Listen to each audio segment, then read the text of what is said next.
this. Hey guys, I'm Faith Hicks. I know what you're thinking. Hicks, that's an unfortunate last name, and it is. I'm going to talk about it now. According to Google, the word Hicks is defined as a group of people lacking in intellect, which actually makes the last name pretty fitting for my family, because we definitely are a family of morons! We're all stupid. Not my mom. My mom's really smart, but my dad and my brothers and I, we're idiots, okay? We are idiots, okay? Our family motto is, I don't know. That's our family motto. We get this mentality from my dad. My dad, he's actually here. Hi, Dad. I still love you. His name's Al Hicks. He is the king of stupid decisions. Okay? I'm not even kidding you. I'm surprised he's still alive. He shouldn't be. He really shouldn't be. Natural selection has tried to put my dad down so many times, but he keeps crawling his way back to the land of the living. Throughout his lifetime, my dad has broken both of his hands, both of his feet, an arm, a leg, his nose 3 times. He's broken his nose 3 times. How does that happen? He doesn't have cartilage on the right side of his nose. It's kind of weird. Also, not to mention the fact that he has a pretty prominent dent in his head. That was fun to play with when we were kids. My dad doesn't make great decisions. One time our family went skiing in Michigan, and my dad and I were waiting in line for the ski lift so we can go do another run. And somehow, my dad manages to get his foot stuck in the only divot for a 3-mile radius. He falls over in the path of the chairs, so the chairs of the ski lift are going right over his head, and he cannot stand up. This forces the operator of the chairlift to stop the chairlift so my dad can at least get to his feet. My dad couldn't get to his feet. It took 2 fully grown men to get my father unstuck. And all while this is happening, the line of people behind me has just doubled. And so my dad finally gets up, he gets situated, he stands right next to me, and then he decides to give me this very loud bit of advice, which was, "Ooh, be careful, Faith, or else you'll fall down and go boom." Okay, honey, let's go. Okay, first of all, please don't acknowledge me as your spawn. After that disaster, second of all, fall down, go boom, what? Please, let's digest, let's dissect this a little bit. If I fall down, am I gonna explode? Is the mountain gonna explode? Is spontaneous combustion more prevalent in the mountains of Michigan? Please explain this to me. He didn't explain it to me. He just kept skiing. And in fact, on the very next run, my father, at the ripe age of 53, went off one of the highest jumps in the entire ski resort, cracked his ribs. It was a good time. He passed this gene of hurting yourself a lot down to my brothers and I. My oldest brother, Gideon, he once broke his arm going down a hill on 2 razor scooters. Razor scooters.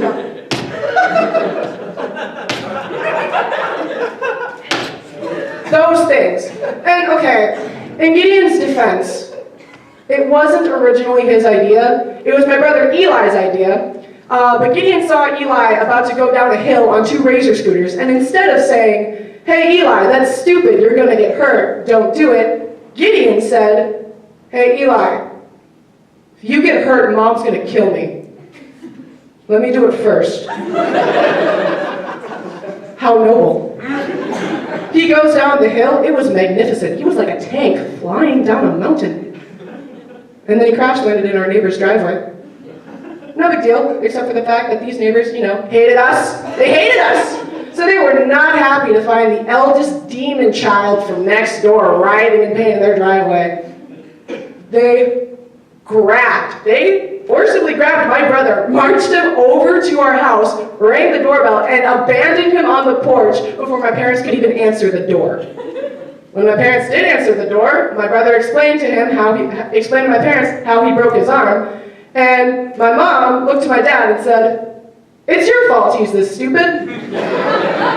I hope it isn't passed down to the other kids."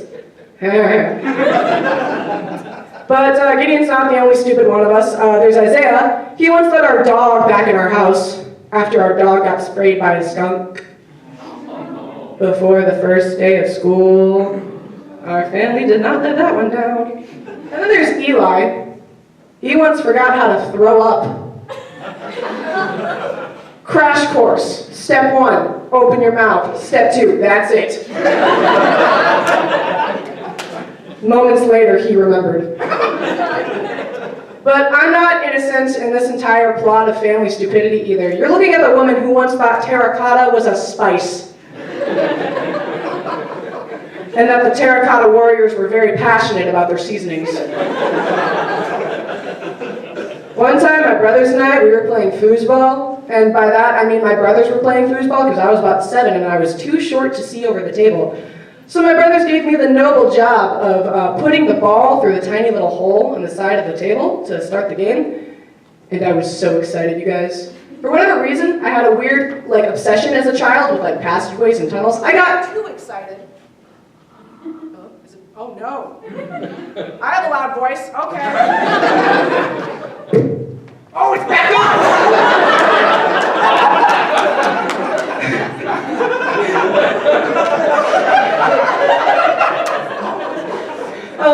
So I get too excited when I see tube slides in parks. So the thought of putting a very small ball through a very small circular entrance got me really jazzed up.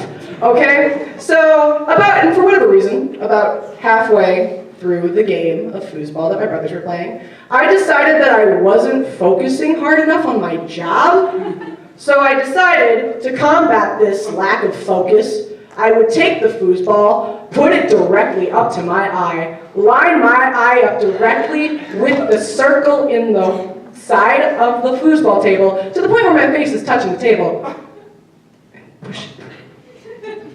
I was so proud for about 5 seconds, and you can imagine how shocked and offended I was when I was met with a foosball handle in the eye. It was literally, I'm gonna be blind in one eye forever. I'll never be a master dartsman. I never was a master dartsman, but I'm also not blind in one eye. But I was horribly upset, and I was really mad at my brother for stabbing me in the eye, so I ran upstairs to my parents to tell on him, because it was clearly his fault. And I'm telling my parents what happened, and instead of hugging me and holding me and grounding my brother like they should have, my mom just distanced herself from me and said, "Faith, why in the world was your face that close to the foosball table? What were you thinking?" I don't know. And then my mom looked at my dad with a look that really can only be defined as, "This is the 4th idiot child that you have given me." Live with that! I've been Faith Hicks. I am Faith Hicks. And up next, we got this great guy, Cord Redding.